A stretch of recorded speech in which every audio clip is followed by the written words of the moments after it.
Hello everyone and welcome to another video on Easy Data Science. We are learning Python programming languages, basic math functions. And for today's video, we're going to be learning about multiplication. So let's get to it. As you can see to the left here, these are just the examples I'll be using for this video. So let's start off with the first multiplication example. So 5, and then for multiplication, you would use your shift key and the number 8 key to give the asterisk key, because in this programming language, the asterisk represents multiplication instead of x.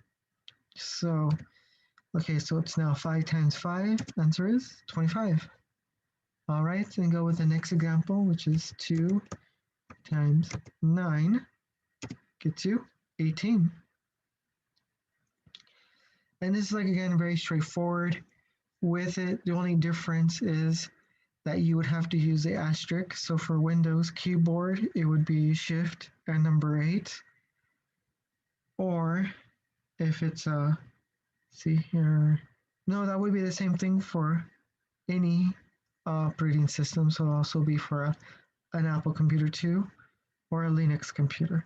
So let's go with the last example, which is 9 times 9. That's 81. All right, that is it for this video.